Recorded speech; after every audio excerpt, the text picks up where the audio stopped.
It gave me a lot of the skill sets as it relates to even sitting here today with you before a camera. It also introduced me to people I probably would have never had an opportunity to meet because I didn't come from a background or a family that was in the entertainment or anything. But those contacts helped me help my clients down the road. So one of the things I also always tell people is never underestimate where you might be today and how it can help you tomorrow. Spotlights on, the moment's here. Voices of change, rising clear, leading with heart, fearless and bright, purpose and passion, light in the night. From the boardroom to the block, moving mountains, breaking locks with Taji, Sherry, we rise. Real talk, real life, real highs. So step in the light while leaders grow. This is Leaders in the Spotlight. Welcome to the show. Welcome back to Leaders in the Spotlight, where we dive into the highs, lows, and plot twists of leadership. I am Taji Charity, your host, and today's guest is the beautiful and phenomenal Miss Wendy Gladney. Wendy is widely known as the Purpose Partner. She is a coach, life strategist, consultant, author, and speaker with nearly 3 decades of experience empowering individuals, businesses, and organizations to reach their full potential. She is the founder of Seasons of Greatness Personal Services Plus Consulting and the nonprofit Forgiving for Living, which is focused on healing and forgiveness. A UCLA graduate with certifications from the Protocol School of Washington and International Coaching Federation. Wendy blends personal experience with professional expertise to help others transform stumbling blocks into stepping stones. Her work has taken her abroad as a Goodwill ambassador to South Africa, Israel, South Korea, and China. And she is a recognized columnist, award-winning community leader, and author of 2 books. At the core, Wendy is a woman of faith, family, and service, committed to her motto, healing without hate. It's a choice, it's a lifestyle. Pass it on. Miss Wendy, I got chills. Welcome to the show. Thank you so much, Taji. I've been waiting, and I am so sorry it has taken me so long, and I appreciate you for your endurance and patience. Thank you. Oh, you know what? Some people just worth the wait. You are worth the wait. So I'm excited to just share all of your just wisdom and experience as a leader and a life coach. And I got a chance to learn something new about you. Before we started, you were an actress in the entertainment industry. Yes, I was for close to 10 years. 10 years. Share with us real quickly, like some of the projects you worked on. Well, it's so interesting because I started out as an extra back when we had a union called SEG. I don't even think that's around anymore. Oh, wow. But I started as a background person, and then one day I was on a set, and this lady, she just kept watching me, and she was like, you look like soap opera material. And I was kind of like, whatever that means, because I really didn't know. And so anyway, I started auditioning. She took me on, and my first soap opera was Days of Our Lives. Wow. And then I was on another one, but it only lasted for a little bit. It was called Capital. I don't know who would even remember that soap opera called Capital. And then I was blessed and fortunate. I had small roles on Falcon Crest, Dallas, Cheers. Just trying to remember the different shows. And then also commercials. So that was a blessing. Wow. I'm grateful for that experience. It was really good. Yes, of course. That's the Hollywood dream. Somebody just look at you and like, you look like you fit the industry. Yeah. So how did we transition from actress to life coach, consultant, and just really pouring into people, because that is the work you do. Yeah. Pouring into people. Well, what's really interesting is when I think of, there's a couple of people that come to my mind, and I have one friend, her name is Bunny Wilson. Wait, hold on, I'm gonna drink to that because I love me some Peabody Wilson, okay? And we're still very, very good and dear friends to this day. Yes. But she used to have this message called All Around Tapestry.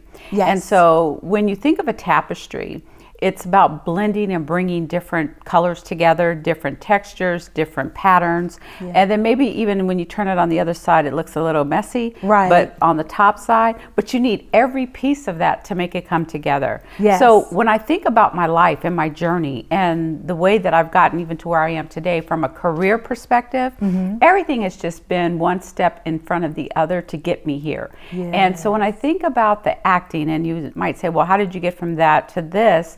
Is when I was a little girl, a very little girl, I always wanted to be in television. And I didn't know in what facet. I can't really say I wanted to be an actress. I thought of more like the Ed Sullivan Show or things like that, where I could maybe be even like a Vanna White on something. Yeah, look, you know, that's the job I wanted, y'all. yeah, I mean, it was something more along that journey versus an actress in the beginning. I just wanted to do television. Yeah.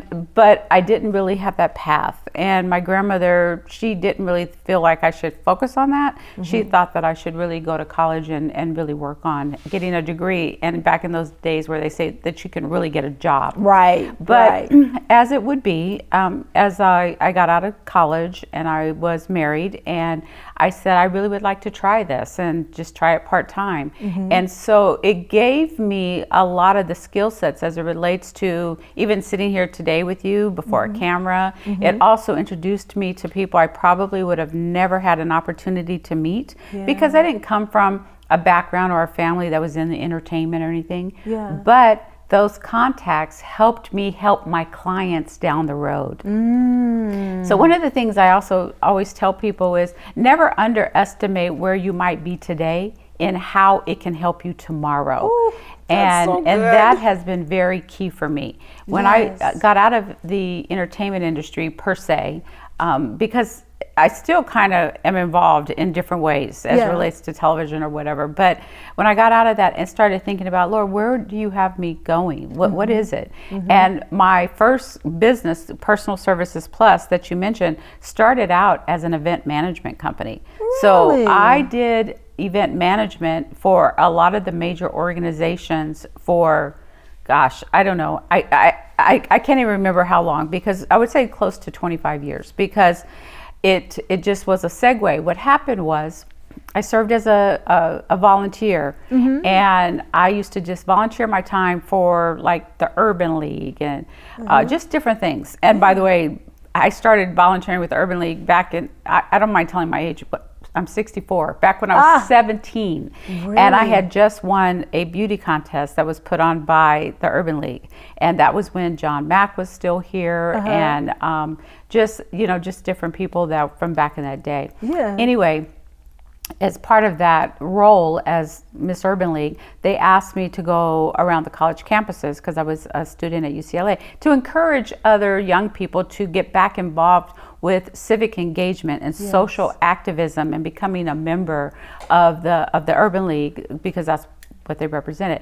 So that was there inside of me in terms of being involved in community.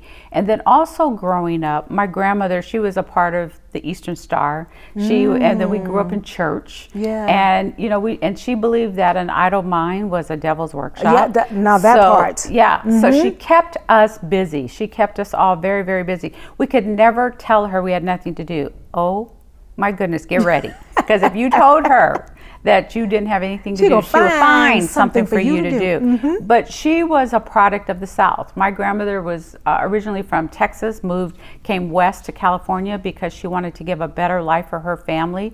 So she and my grandfather migrated. They met at Bishop College and HBCU. My grandfather was a professor and my grandmother was a student, and that's how they met. But they actually had to leave Texas. My grandfather was going to be lynched. Oh, wow. Long story for another day. But I'm ready to dive in. I'm like, do tell. And I'm also the historian of our family. So this is so good. I'll have to share more with you about all of that. But so anyway, so when they came west, my grandmother was older. She was a much older woman. She had children older and so forth. So my grandmother was actually firstborn generation free in our family. So her father was a slave and freed at 3 years old. And yes, because her father was born in 1861. My grandmother was born in 1901. She was the first child of his second marriage because his first wife died in childbirth. Okay. And so he was much older when my grandmother was born. So my grandmother really made sure that even though we were Californians, so to speak, we didn't forget our roots in Texas, our southern roots. And she made sure that we understood the sacrifices that were made. You know, so I grew up in the midst of the civil rights movement. So we were taught an obligation to give back, to make a difference. No matter where you are, you can make a difference. It doesn't matter how high or how low, because there is nothing too low to make a difference. So it's been a seed in me my entire life. Oh, I love it. And I think that her leadership, being a person of, my grandmother didn't say I love you and all that, but you knew she did just by the way that she took care of us, the way she shared her life, the way she shared responsibility and told us that we could be anything that we wanted to be. And that as long as we kept God first and family and community. So, I mean, that was her 3 words. It was God, which meant church too, you know, family and community. Look, this is all so rich. I feel like I'm on the edge of my seat just wanting to unpack your whole family history, like to go even deeper. That is absolutely just amazing. So your grandmother basically instilled leadership in you at a very early age. Totally. Yes. I mean, and she lived it. She walked it and talked it, but in a quiet spirit. My grandmother didn't go for the limelight. She wasn't trying to be noticed or anything. She was about her business. And what she would always say to me, she says, I'm about my Father's business, which meant the Lord. And so she just got up on purpose every day with what she was called to do. And my grandmother lived to almost 100 years old. And I mean, she's gone on to glory now. But yes, she was with us for a very long time. And I thank God every day for her. I don't know if you really know my childhood or the background of even how Forgiving for Living was created. No, but I want to know. Tell us. Well, I was actually abandoned by my birth mother. I am a biracial child. My mother was white. My father's African American. And when my mother had me, her family disowned her. And so my mother couldn't handle that. And my mother was young. I mean, at the time, my mother was 18 years old. And she was smitten by my father and was involved. And she got pregnant with me. And my grandmother on my father's side said, son, you laid down with that young lady. You're going to now stand with that young lady and marry her and have this child. So when all of that was happening, my mother didn't understand it. I mean, I've come to understand that now. Yes. You know, I didn't understand all that, of course, as a child and when I was younger. But basically, her family disowned her and shut the door. But what's ironic about that is my mother's of German descent, and my grandfathers, both of my grandfathers on my mother's side, the paternal and maternal sides, were Lutheran pastors. What? Who spoke and taught and preached brotherly love, but did not live that when it came to who you brought home. Oh my. And so I was not raised by my mother's family at all, or my mom. She left when I was around 3 years old. Okay. So I was raised by my father's mother primarily. Yes. Now, I say primarily because I also lived part of the time with my father. Okay. And at that time, my father lived a pretty wayward life. My father actually was a musician, became a drug dealer, became a pimp, and ran a gambling house. And so I became a victim of sexual abuse at the age of 6 until I was 16 by my father. Oh my gosh. So my whole life story, that's why forgiveness is a big deal for me. Yes. Because when I was 16 years old, my grandmother told me my father was in the hospital and that he had a heart attack. And so she said, Wendy, you need to go to the hospital because this may be goodbye. So I remember going to the hospital. I grew up in Riverside, not too far, from where we are in terms of Southern California. And while he was there, I just looked at my father and I just said, Dad, I forgive you for everything that you've done to me, and I hope you get your soul right with God before you go. And my father shed a tear. He was quiet, and he ended up being in the hospital almost close to about 3 weeks or so. And But when he got out of the hospital, over time, it wasn't instantaneously, but over time, he actually gave his life back to the Lord. Because you have to understand, if I was raised in the church by my grandmother, that means her children were too. Absolutely. So, and the Word of God says, train up a child in the way that they should go. And when he is old, he will not depart. Right. And so he eventually came back. And my father actually, over years now, and now I'm about to leave to go to college. I'm getting older and so forth. But over time, my father actually became a pastor of a church. And he went back out into the streets and began to bring in the very same people he used to run with and shared Christ with them. Now, of course, all of them didn't want to hear it, but a lot of them did, because they knew that he was sincere, that he had really done we always say a 360, but it's really a 180, because 360 will take you back to where you were. Right. He did a complete 180 of, really turning his life over to the Lord and using what God had given him to do that. Now, it would take many, many years before my father and I actually were able to deal with healing and overcoming. But it was after I was married, had my children, and one day I remember calling my father, and I said, and by now he had gotten out of that life in the world, and I said, I need to talk to you. I said, because I'm struggling, and I'm struggling as an adult woman in a marriage and as a mother. How could you have done what you did to me? And one of the things he said to me, we talked all day that day. I went up to Riverside and sat with my dad, and we walked. But he says, Wendy, I was sick. He said, I was caught up in a drug life. I was caught up in a whole different world. And I saw you as my property, as I saw every other woman. He said, and when you still did so well, because I did achieve very well in school, he said, it didn't register with me that I was hurting you. And now, we would be here all day if we try to psychologically unpack all that. Yes. But he felt that because I was doing well in school, I did very well in school in terms of just being able to keep my head up. Yes. Most people never knew till years later what I went through behind closed doors at home. Wow. And I went to a high school called Riverside Polytechnic, and I was the first African American to win homecoming queen. Oh. And I went to school with Cheryl Miller and a bunch of other people that came out of our supervisor, Holly Mitchell. Oh wow, love Supervisor Mitchell. So we all come from the same high school, and but I'm older than Supervisor Mitchell, and I'm older than Cheryl Miller. But they were there while I was there. I was like a senior when they were freshmen or something. And but I was the first African American to win homecoming queen of a predominantly white high school. I was also student body president. BSU president and student body vice president, head varsity cheerleader. But what my father did not understand was part of my activities and staying busy was because also I didn't want to go home.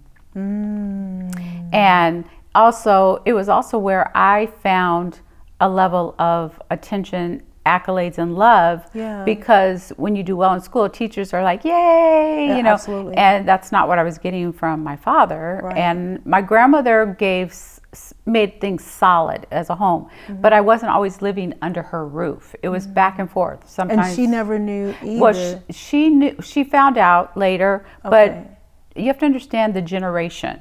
Back then, incest was not something that was discussed. It was pushed under a rug. Right. It was, be quiet. It was, and then some in the family don't believe it. And it wasn't until actually one of my uncles walked in, actually heard me scream and busted a window, came in the house and pulled my father off me. And so that's how it came really to an end, where the family also believed and said, oh, she's been telling the truth all these years. It's kind of like, wouldn't make this up. So in my work today, even through Forgiving for Living and just in general, I try to listen. I try to hear what people are saying. I try to even hear what they're not saying, to hear what's going on behind the scene as relates to what's happening in their life. Yes. Because oftentimes when people are hurting, well, first, hurt people. Right. And we know that. But when people are hurting, depending on where they are in life, because I was a youth, I was a young person. Yeah. So one of the things that I was being told was if I told, I would go to foster care. And anything Wow. seems to be better than going somewhere you don't know. Right. Like staying Yeah. in what you know. What you're familiar with. What you're familiar with, you know, as a child. Yeah. You know, especially when you're like 10, you know, because I don't really remember a lot of the dialogue between like 6 and 10 years old. Yeah. But like 10, 11, 12, 13. And let me also say, this was not like it was an every night occurrence. Right. It was like when my father would get high. Right. When he would do certain things. And I was living with him, I would be the victim. Yes. You know, and there was no mother to scream out to. Right. You know, in the house. Right. So And anyway. you were only child? No. I Okay. actually have a brother and 2 sisters. Okay. And we all have the same father, and my sisters have a different mom. Okay. Okay. But I let them all tell their own story. Yes, You know what I mean? understood. As it relates to how everything, but we're all close as a family today. I am the eldest of all the children. And my brother is actually a pastor of a church. Oh, wow. And my one sister, Sarah, is the president of the Black Business Association. Oh my gosh. In Los Angeles. Talk about a beautiful tapestry, right? Yeah. And then my baby sister, she's doing great things over at Nike. So amazing. I mean, there's just so much that we can dive into and unpack. Like, thank you so much. The one thing I think I'm learning from just this conversation, what's being affirmed in me is that 1, healing is a journey. Yes. And 2, the scripture that says we all overcome by the blood of the Lamb and the word of our testimony. Yes. Like, this testimony that you've just shared right now is so powerful. And oftentimes people experience life and don't know how to share that story. Yes. They don't know how to forgive. They don't know how to get to the other side. Yes. Of the journey. And so I'm assuming that's what probably 1 or 2 of your books are about. Oh yes. What's the title of your books? Well, one is called The Preacher's Daughter of Memory, because my father became a preacher. And then I also have Healing Without Hate. It's a choice. It's a lifestyle. Pass it on. That's more of a workbook. Okay. And then I have Forgiveness, Change Your Life Forever. So that's more of a book, where the other one's a workbook. I have to always kind of keep it in my mind. Right. And then I actually have another small book called Seasons of Greatness, which talks about the different seasons of life, which is actually part of in your gift package that I gave you. Thank you. Yes, I can't wait to read it. But I also want to just share one more thing about that I think is really important, because you know, when we, as I am a believer, I'm a Christian, and I think sometimes we will talk about prayer or the power of prayer, but we underestimate it sometimes.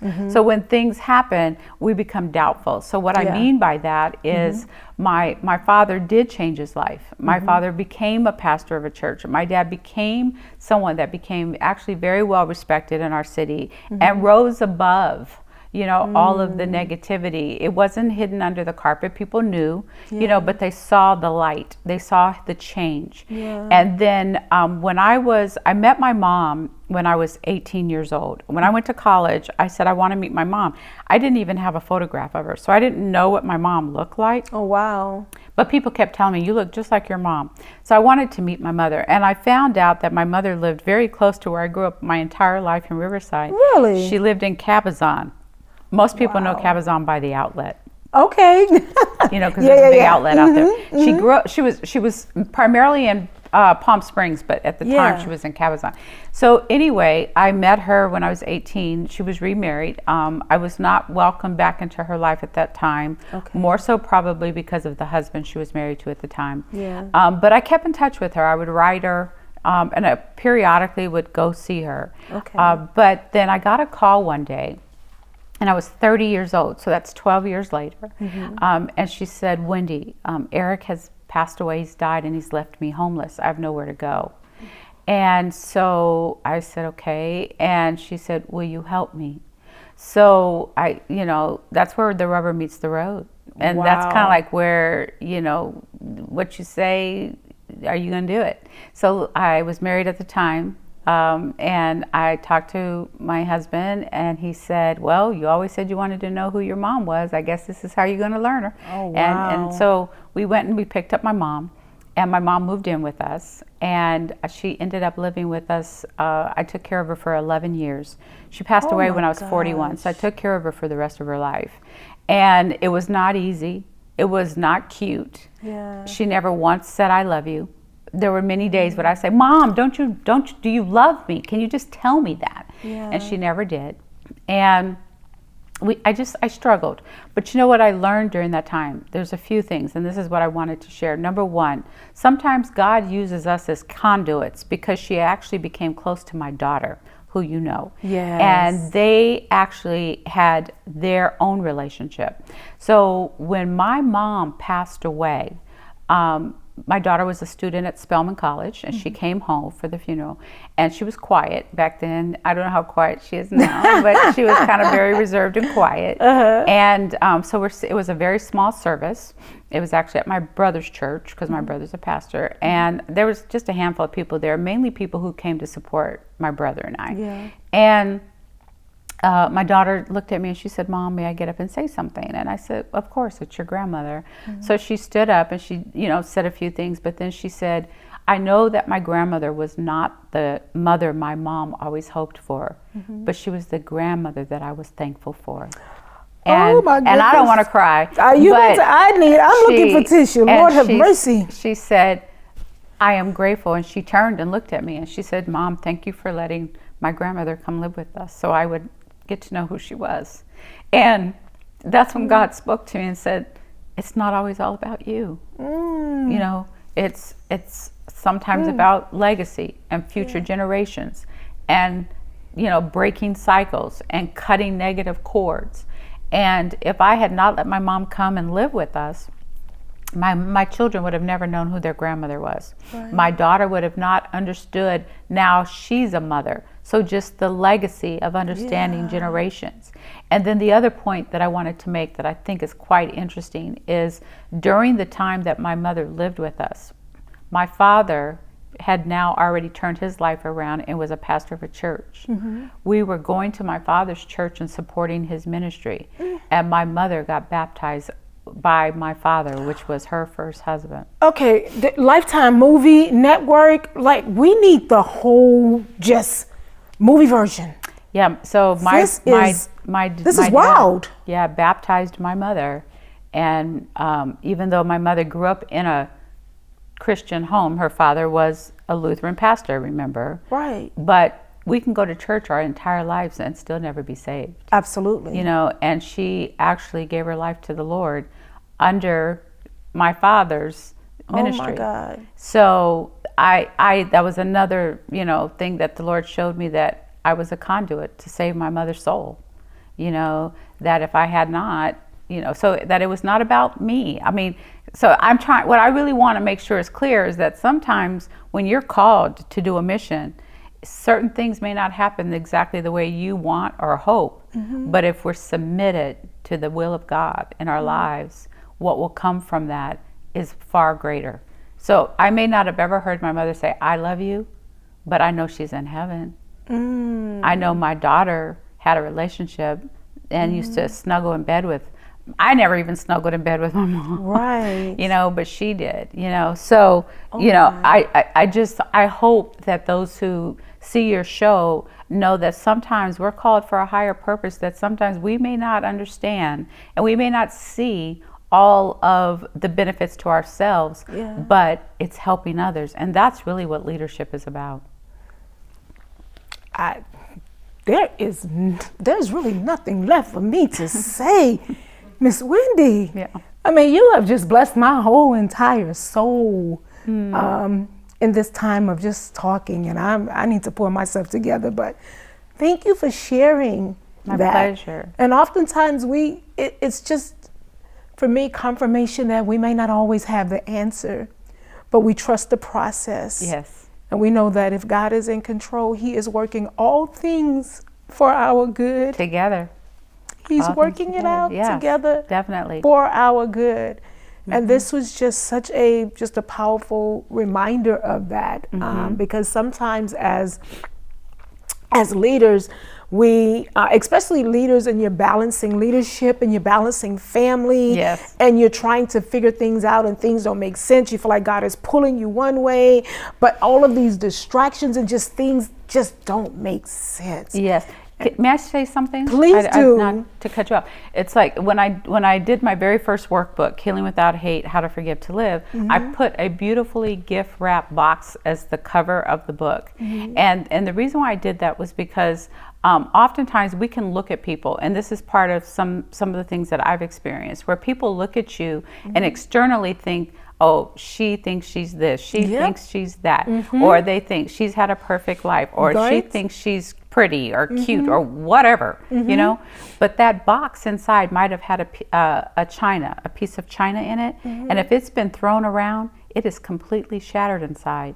But you won't know that because you're just looking at the outside of the box and the ribbon on the box. You know, and that's why also I think it's so important, especially for those of us that have said that we're called to service, whether it's to adults or children. You got to take the time to try to get to know that person, you know, inside and out. Don't prejudge. Don't prejudge, because when you prejudge, you know, you could be making all the wrong assumptions, you know, and not really understand that soul of a person and what they've been through. Absolutely. So that's why I try, even in everything I do, as a coach, as a consultant, as a wife, as a mom, as a friend, you know, to just listen and to be there for people, and then share when appropriate for those who may not know my story, when it's appropriate, because then they understand that, you know, there's a difference between sympathy and empathy. Yes. And when you can actually understand, I understand hurt, I understand pain. Even when you see me smiling, I understand. Oh my God. Amen. I feel like let the church say amen. And it reminds me of conversations that I have with my team, because we serve youth, and we serve youth that have been impacted by foster care. And we always say connect before correct. Oh, I love that. Connect before you try to correct a behavior or, you know, an outburst or whatever, or an attitude or whatever that is. You have to connect with the individual first. You might see that again, but I'll give you the credit. Go Connect right ahead. before you correct, because you know I'm a columnist, so you might see that in the paper somewhere. I love it, and I'm sure I got it from someone else, but please feel free. Ms. Wendy, I mean, I feel like this is just scraping the surface of such a deep conversation that can really help a lot of people, and I am so serious about lifetime. Somebody, have you ever thought about doing a movie version of your life? Well, actually, Showtime. Okay, so I don't know. Do you know Akusa Wabusia? No. Okay, Akusa Wabusia is a beautiful, wonderful actress. She was in The Color Purple. She played Whoopi Goldberg's little sister from Going Through the Field. Okay, yes. And she wrote a wonderful book called A Bintu Blackbird. And she's a sister friend that I actually met through the fellowship with Bunny and Frank Wilson many, many years ago.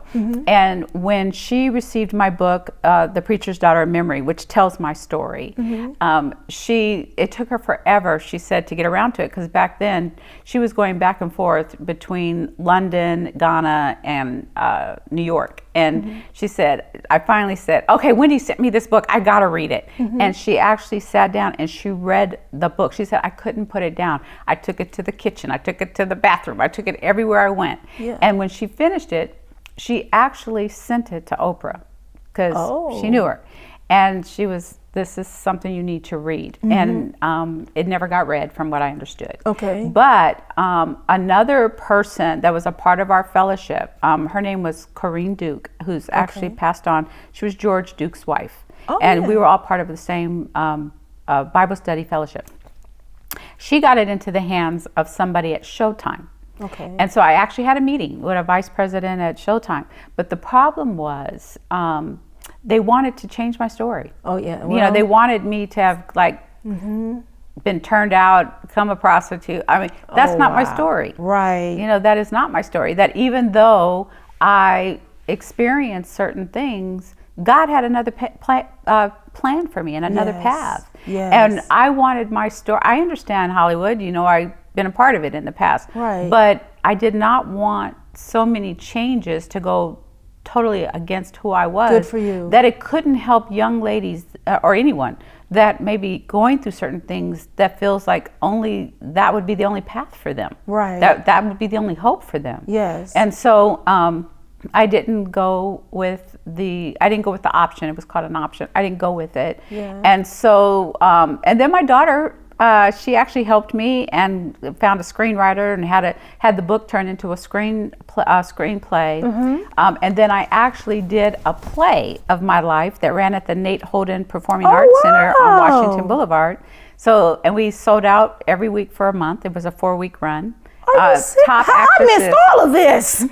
Top actresses, did scale. Basically they gave it to me at just the union rate, and worked for me. And I had a wonderful director and everything, but I haven't gotten it past that. And so what my whole thing is, if it's God's will, it will be. It will. But only if it's what He wants. Look, and amen to that. I can see it, and Lord, I pray that it is your will, because that is a story that I think will help so many young people who are hurting and don't know how to get to the other side. And adults. And exactly, There's adults so many, as well. That's living with the trauma of their pain, and don't know how to address it, and don't know how to forgive. Miss Wendy, thank you. Thank you. Oh my, like I said, this was so well worth the wait. Oh my gosh. And I feel like, again, there's so much more to unpack, but I could sit and listen to you for just hours. I feel like I just want to, it feels like almost like a therapy session for me, but this has been absolutely beautiful. Thank you so much, Taiji. Yes. I appreciate you. I really do. And we will tag the book and drop the book in the comment section so people can check out the book. Ladies and gentlemen, this is the show today. I don't even know how to wrap this up other than just gratitude, and just hope that you will grab something that would really help you move forward in your journey. And especially when there is forgiveness that needs to happen, because we all experience hurt, but we don't all know how to forgive. And I think that Miss Wendy's story can really help us unpack our own trauma. So until next time, please remember to do those 3 magical words: like, share, and definitely subscribe. But most importantly, please share. I know there are several people that need to hear this story. So thank you, and until next time, have an amazing day. Bye now. All right, ladies and gentlemen, that is our show for today. I hope you were inspired and you gained some valuable nuggets that will help you to become a better leader and to walk in your God-given authority. Bye, until next time.